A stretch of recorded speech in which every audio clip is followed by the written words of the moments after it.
On Friday night, the story looked almost cinematic. 150 American aircraft lifting off from dozens of bases, moving in perfect coordination, crossing the hemisphere like clockwork. A few hours later, special forces on the ground. Not chaos, not confusion, precision. And by the time most people were scrolling past headlines, the president of a sovereign nation was already blindfolded, sitting on a U.S. Navy carrier, on his way to a federal prison in Brooklyn. It was fast, it was quiet, and it looked like a win.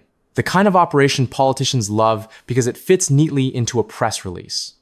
Dictator removed, order restored, justice served. But here's the thing about moments like this. When something this complex unfolds this smoothly, the most important question isn't who lost. It's who was ready for this outcome long before it happened. Because wars, interventions, and regime changes don't start on runways or end on aircraft carriers. They start on spreadsheets, in legal filings, in conference rooms where nobody wears a uniform. And if you focus only on the images, the jets, the handcuffs, the rhetoric about democracy, you miss the part that actually matters. So before we talk about oil, or freedom, or Venezuela, there's one question that needs to hang in the air. Who, exactly, is positioned to make money the moment this all settles down? This is the version you're meant to absorb without resistance. Venezuela collapsed because corruption hollowed it out from the inside. An authoritarian government mismanaged its economy, chased away talent, crushed institutions, and turned the richest oil endowment on earth into a humanitarian disaster. Elections were rigged, inflation spiraled, infrastructure decayed, people fled. In that story, American involvement isn't opportunistic, it's reluctant, a last resort. Stability has to be restored, oil has to flow again, democracy has to be rebuilt, and if that requires outside help, well, that's the cost of preventing chaos in a region that can't afford more of it. On paper, it sounds responsible, almost inevitable, especially when you add the numbers. 300 billion barrels of proven oil reserves, the largest on the planet. Enough energy underground to reshape global markets for decades. And yet production barely scraping 1 million barrels per day, less than 1% of global supply. The implied logic is simple. Fix the politics, fix the infrastructure, unleash the oil, everyone wins. Venezuelans get jobs and revenue. The global market gets stability. American companies get contracts. The system heals itself. It's a clean story. Too clean. Because buried inside it is an assumption nobody stops to question.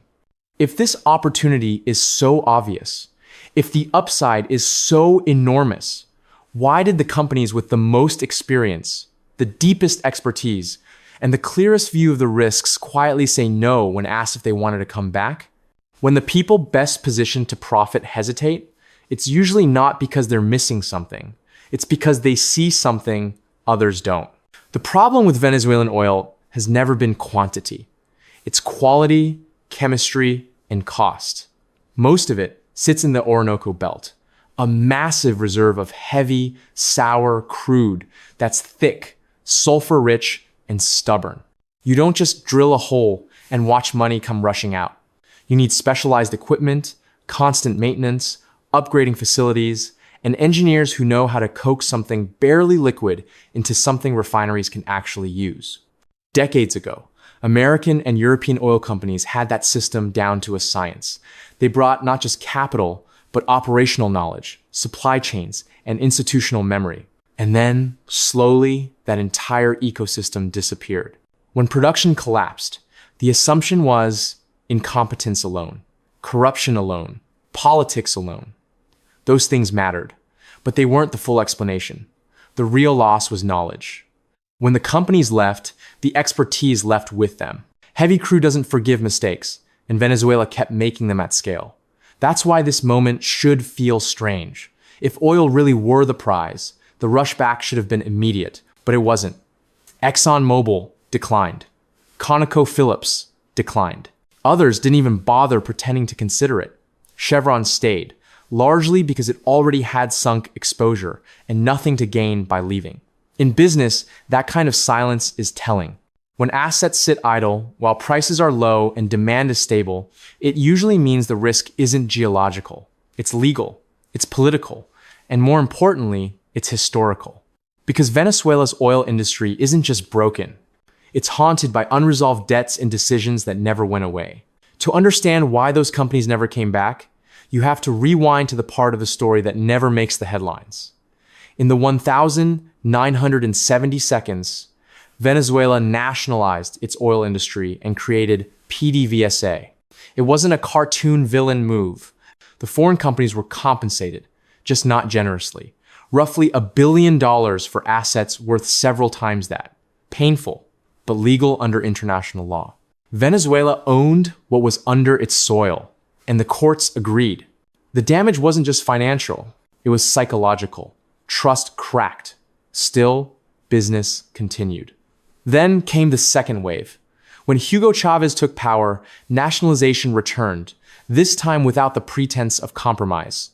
By 2007, ExxonMobil and ConocoPhillips were told to accept new terms or walk. They walked. Their assets were seized outright. Years of arbitration followed. Panels ruled in their favor. Billions were awarded.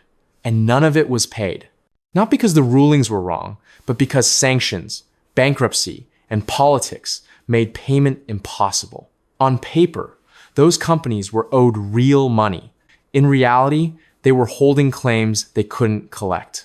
That distinction matters. In finance, an unpaid debt doesn't vanish. It sits, it accrues, it waits for leverage. Meanwhile, PDVSA tried to run the industry alone, positions filled by loyalty instead of competence. Headcount exploded while output collapsed.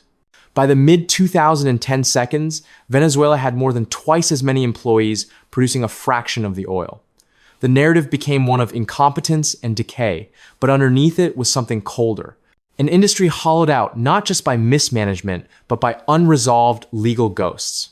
Every idle well, every rusting upgrader, every abandoned pipeline carried the same quiet question. What happens to debt when power changes hands? Years ago, I knew a poker player who understood probability better than anyone in the room. He calculated odds instinctively, played disciplined hands, avoided emotional mistakes. One night, he went all in with an 87% chance of winning, and he lost. It wiped him out. When I asked him what went wrong, he shrugged and said he'd played it perfectly. He wasn't wrong. He just confused playing the math with controlling the outcome. That distinction is uncomfortable, especially in economics, because we like to believe that good decisions guarantee good results. Venezuela didn't collapse because every choice was irrational. Some moves made sense in isolation, nationalizing resources, asserting sovereignty, reducing foreign dependence. On paper, those are defensible strategies, but outcomes don't care about intentions. Heavy oil doesn't care about ideology. Capital doesn't care about speeches. When expertise leaves, systems fail, even if the math once looked right. And here's the part that matters. While Venezuela was losing the hand, the claims against it were still alive, sitting quietly in court rulings and legal filings. Probability moved against the country, outcome moved in favor of the creditors. That's when the game changed. Because once power shifts, once enforcement becomes possible, the question isn't who was morally right. It's who structured their position to survive a bad outcome and still get paid. This is the part where the story stops being political and becomes purely financial. On the surface, it sounds like American oil companies are being asked to invest billions to rebuild Venezuela's broken infrastructure.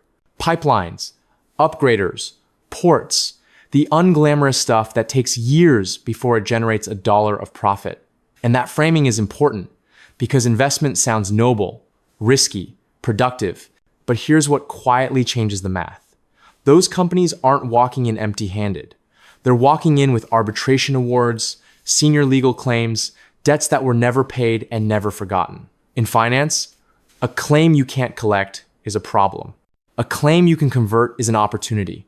If a new political reality allows those claims to be exchanged for ownership stakes, you haven't invested new capital. You've reclassified old losses. That's the trick. A credit-to-equity swap turns uncollectible debt into productive assets with upside. No drilling rigs required, no fresh cash, just a change in who controls the balance sheet.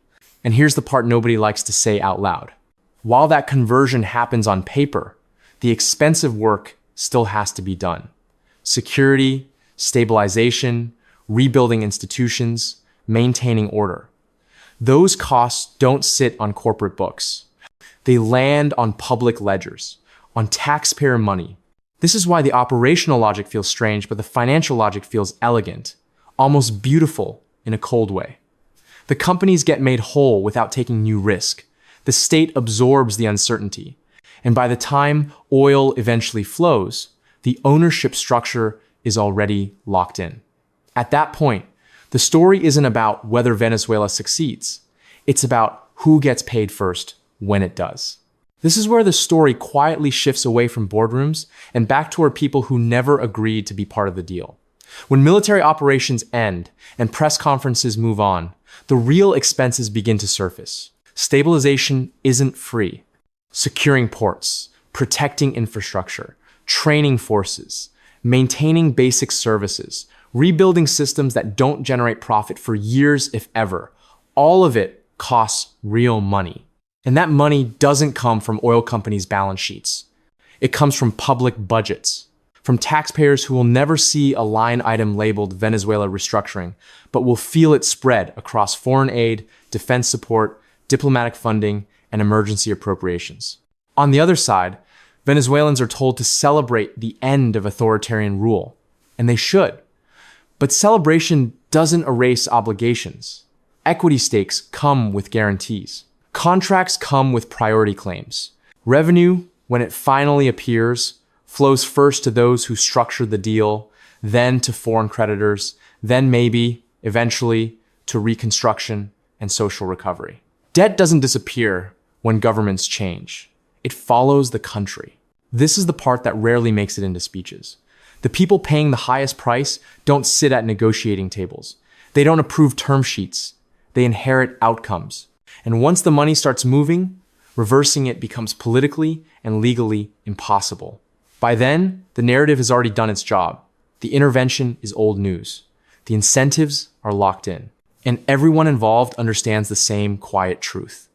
The most important costs are always paid after the cameras leave. If this feels familiar, that's because it is. Not in the details, but in the structure. A crisis erupts. Institutions fail. Outside powers step in, usually with language about stability, security, or reform. Then comes the restructuring phase, where debt is renegotiated, assets are revalued, and ownership quietly changes hands. By the time the dust settles, the country looks different on paper, even if daily life feels the same or worse for most people. This isn't a conspiracy. It's a pattern driven by incentives. When a system collapses, those holding claims don't ask whether intervention is moral. They ask whether it makes their position enforceable. When governments intervene, they don't structure deals for long-term patience. They structure them for political survivability. And when companies participate, they don't chase abstract ideals. They chase certainty. What gets lost is agency. The population becomes a variable instead of a decision maker.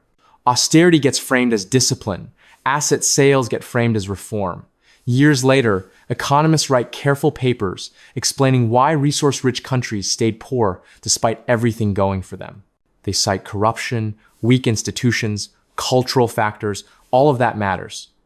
But it misses the uncomfortable part. We don't just study these outcomes after the fact. We watch them being assembled in real time. And once the structure is in place, no one involved has much incentive to change it. Because change would mean admitting that what was sold as rescue functioned more like a transfer, not of values, but of value. There's one more layer that makes the situation far more volatile than it looks from Washington. Venezuela isn't an isolated balance sheet. For years, China and Russia treated it as a long-term strategic asset. China extended tens of billions of dollars in loans, backed not by promises, but by future oil deliveries. Russia embedded itself through joint ventures, military cooperation, and long-term energy agreements, some of which were quietly renewed just months before everything unraveled. Those investments weren't charity. They were calculated bets on access and influence. Now imagine how this looks from Beijing or Moscow. A government falls, a new authority takes over under American supervision, and suddenly, contracts signed under the previous regime are labeled questionable, renegotiable, or inconvenient. From their perspective, this isn't regime change, it's balance sheet erasure. And no major power simply absorbs losses of that scale without responding. Maybe not with troops, but with lawsuits, sanctions, proxy pressure, and economic retaliation that stretches on for years. This is how economic warfare actually works. Slow, technical, and expensive. Every dollar spent rebuilding infrastructure increases commitment. Every court battle deepens entanglement. Walking away stops being an option because leaving would mean admitting that the money, the leverage, the credibility, all of it was spent for nothing. This is the sunk cost fallacy, not in theory, but on a geopolitical scale. And once multiple powers are locked into defending their financial positions, the original justification almost doesn't matter anymore. Democracy, oil, stability, all become secondary to one overriding priority: protecting claims. By the time everything is said and done, the question people argue about will be the wrong one. They'll debate whether removing Maduro was justified, whether the elections were legitimate, whether intervention helped or hurt in the long run. All of that matters, but it misses the mechanism that actually decides outcomes. Incentives do, not speeches, not stated intentions, incentives. The fastest way to understand what's happening isn't to ask who sounds righteous. It's to ask who benefits in a way that can be measured, enforced, and defended in court. Certain companies turn bad debt into productive equity. Certain contractors get paid to stabilize uncertainty. Certain political careers benefit from appearing decisive. And the costs, spread thin and indirect, land where they always land, on public budgets and on people who never signed the deal. That doesn't mean no one is liberated. It doesn't mean nothing improves. Multiple things can be true at once, and that's what makes this so uncomfortable. A system can remove a dictator and still function primarily as a financial extraction machine. Those aren't contradictions. They're layers. The reason this pattern keeps repeating isn't because people don't understand it. It's because understanding it doesn't change the incentives. The people explaining how it works often operate inside the same structure that rewards it. So the next time you're told an intervention isn't about resources, ask a quieter question. Not whose resources are being discussed, but whose debts suddenly became collectible. Because in the end, that distinction rarely changes who gets paid.